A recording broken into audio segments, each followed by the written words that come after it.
Welcome back, everyone. So, carriers are now available for the faction warfare test. I'm very curious to see how these things will work. I might actually get a carrier for myself into the future. We will see. They might be very interesting. So, let's jump in. Let's start with the Chimera. This is the Calderis carrier. I did try all of them. Didn't have much luck with the Thanatos for some reason.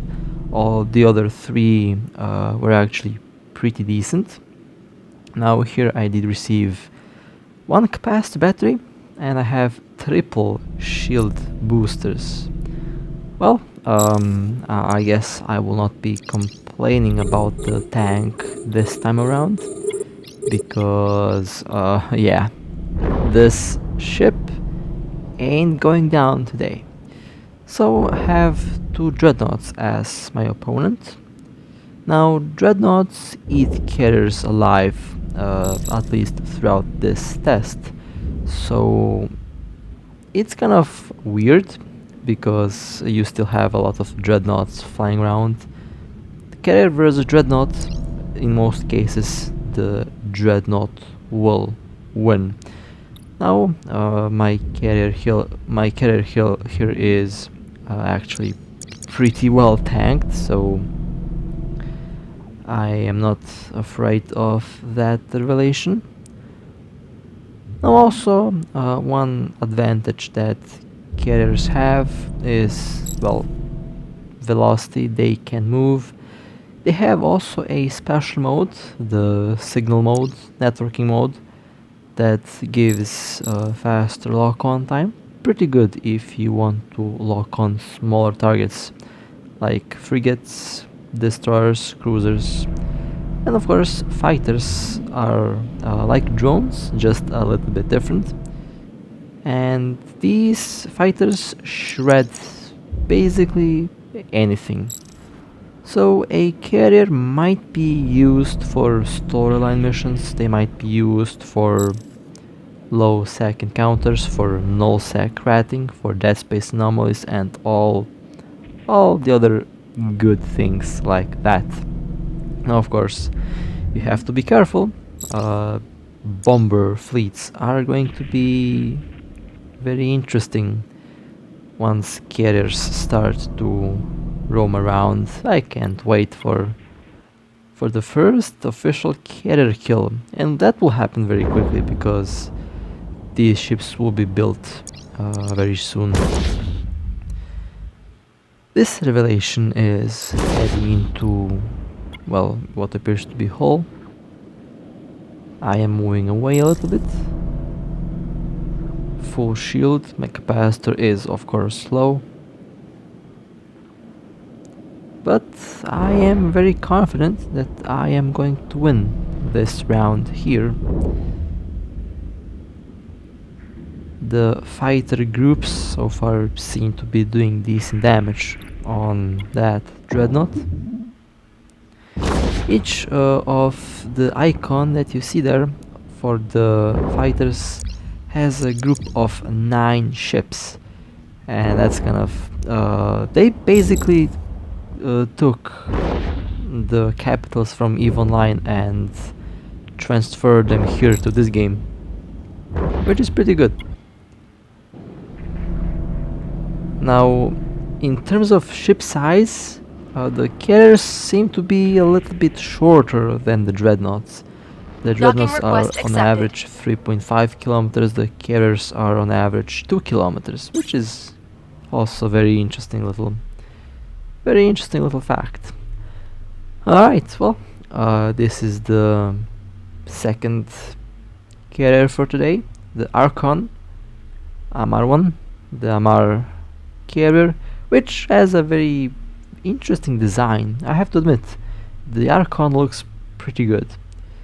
Now, my module layout does not look good at all, and well, the game decided not to give me any proper fit, so I'll just have to stick with what I have here. So there is another Arkhan over there, that will be the primary target. and after that we have another Chimera, and in the end there is a dreadnought. So 2 carriers, well, 1 carrier and 1 dreadnought. One of the carriers has been eliminated. I have basically no capacitor, so I can forget about any shield boost. But I'll just go after the Chimera, and then, well, I'll try to fight with that revelation. Overall, I think I like carriers more than dreadnoughts, because, well, when I started to play the game, I used to fly drone boats a lot, and primarily I used to be a drone boat pilot. Well, all of that changed when I got my hands on my first faction cruiser. Ever since then, I basically changed everything. Chimera is now destroyed. I am in, well, obviously in not very good shape here.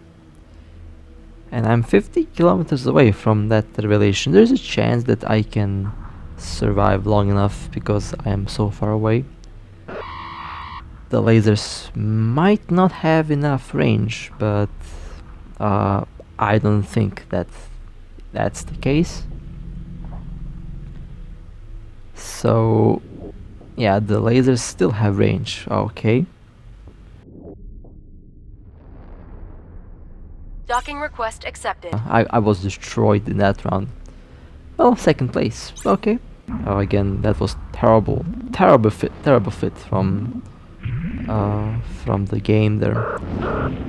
Well then, let's go with the Archon for our 2nd round, and this is actually way worse than the 1st round. As you can see, I did have 1 shield booster, but the rest of the modules are pretty bad. Basically, no shield hardeners, no armor plates, just 1 shield booster, 1 capacitor battery, and the rest is DPS. Now, dreadnoughts in their siege mode get a boost on how much shield or armor they can repair, and also the cycles have a shorter time. Carriers, on the other hand, don't have that, so they're way more fragile than the dreadnoughts. Now just look at what the game is giving me here. That's just, I don't know, not fun. Not fun to say the least. That's some bad luck. I mean, calling it bad luck would be a understatement. That's terrible luck. Well then, let's see what will happen in the 4th round. If the ship wants to jump, there we go. Okay, we have 3 dreadnoughts. Well, you can already guess who's gonna be the primary target here. And yeah, you guessed right, it's gonna be me. Although that 1 dreadnought there got deleted pretty quickly. Now we have 1 more. That revelation seems to be in very bad shape. I'm just gonna try and move, or nope, that's not gonna work. Docking request accepted. I got torn to shreds. Well, let's go towards the next one. Now, this is the Amimoto carrier, which I think does have the potential to be very interesting for various reasons. First, it has decent bonuses. Second, it can be fast. Might be the fastest carrier that we currently have. And overall, pretty sure I've seen some very interesting builds in Evenline for this ship that people like to use especially for PvE. And I personally believe this carrier here will be mostly used for PvE. So if you plan to hunt carriers when they are officially out to be made outside of this faction warfare test, then you will definitely stumble upon a lot of these carriers. Now these are the fighters. As you can see, a lot of these little things floating around, and I like the attention to detail that they put for this. This is basically just like in Evenline, exactly the same how it works. There is 9 of these fighters running around. Now drones are mainly only like they don't have a pilot. The drones are mainly controlled by the ship, by you. Now fighters, on the other hand, they actually have a pilot inside of them, so it's a little bit different.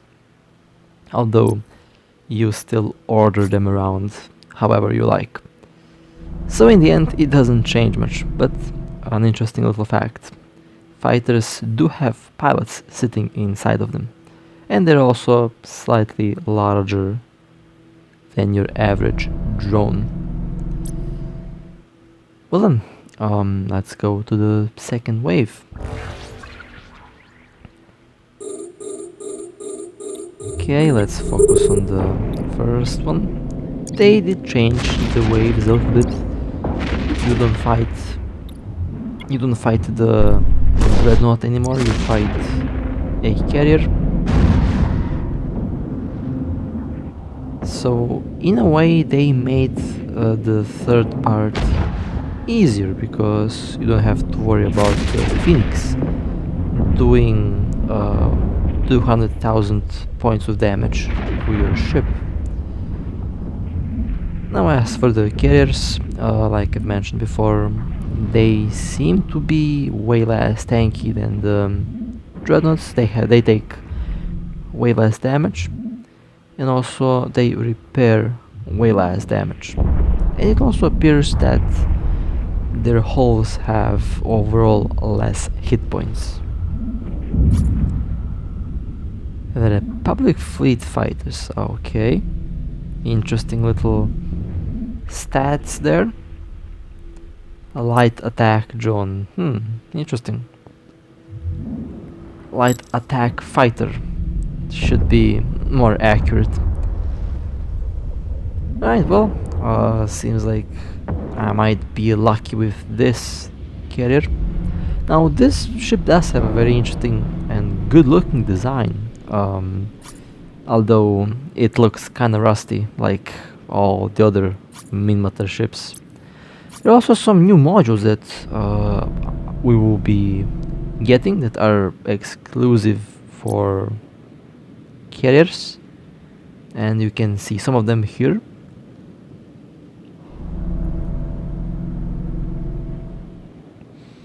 Personally, I still don't know how this will look with skills, because currently there are no carrier skills or dreadnought skills, so this is basically flying the ship with 0 skills. Let's get on top of that Thanatos quickly.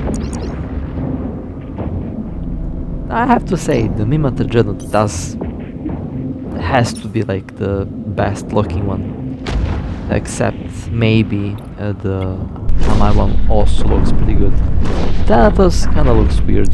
I don't know why. It looks like a huge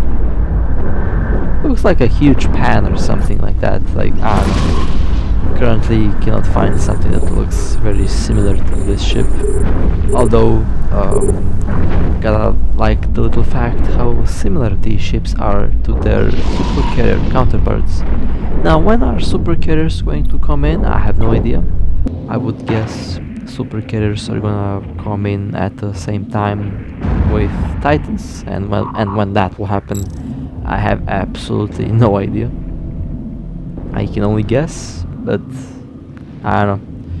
we will just have to wait. Probably there'll be some time until that happens, I guess. But so far, did that carrier just repair itself? I think it just did. Okay, but it's destroyed, so it doesn't matter much. Let's just go after the fighters. The fighters stay on the field even after that carrier is destroyed, so I'm just gonna destroy them while they're still here. They can do damage.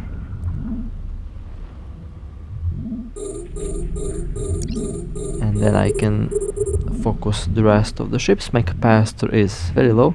These ships really need a capacitor battery to be running properly, because without a capacitor battery, then you'll just end up killing your own capacitor with the shield booster. And of course, you have other active modules that use capacitor besides the boosters or armor repairers. Fighter fire control. As you can see, the game did not give me any decent stuff here, so I just have to work with what I got. And this is not looking good. One Phoenix and 2 other Dreadnoughts. I'll just pretend that I have enough capacitor for the fight so that I don't get deleted from the grid here.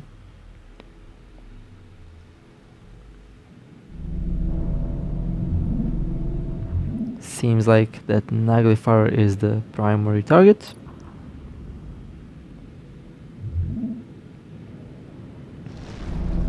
And they're also shooting at me. Alright.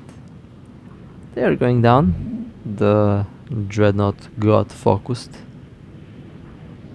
The next one is the Phoenix.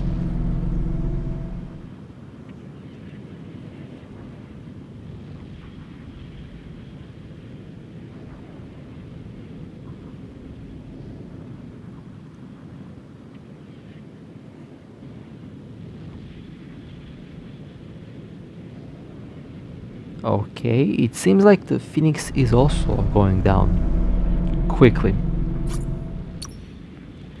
Test damage amplifier, okay.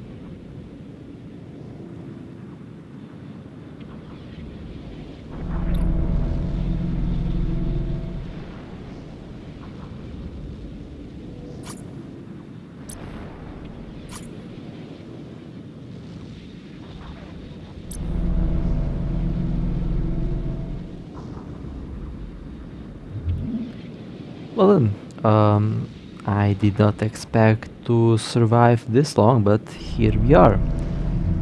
There is this one revelation there. My shield will not take a lot of hits, but was still a good fight. Did survive longer than I have expected. Not a good fit for something like this. The game wasn't. I wasn't very lucky with the modules today.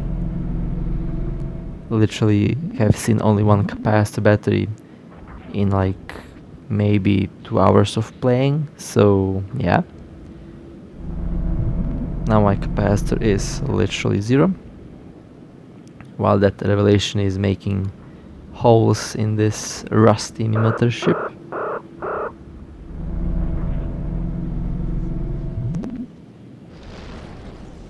Overall, I really like these carriers. Cannot wait to actually see how they will perform with skills.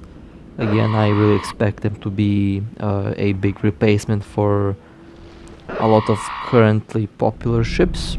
I can definitely see them being used for storyline missions, especially because they have such good protection against basically everything. So will be interesting to see how they will work for that kind of usage. Of course, they'll also be used for big PvP fights. Oh man, can't wait to see how that will end. And I'm literally on 1% hull here, still somehow alive. Not sure how, but yeah, still here. Yep, still here. The game did not glitch out. I'm actually still alive. But will not be alive for too long. Docking There we go. request accepted. Alright, well that was a nice fight. Well, these were the carriers in this little faction warfare test. Overall, fun little ships. Will be interesting to see how they will work when we can actually build them and fly them outside of that little test. And with that being said, hope that you enjoyed. Stay safe, fly safe, and I'll see you next time.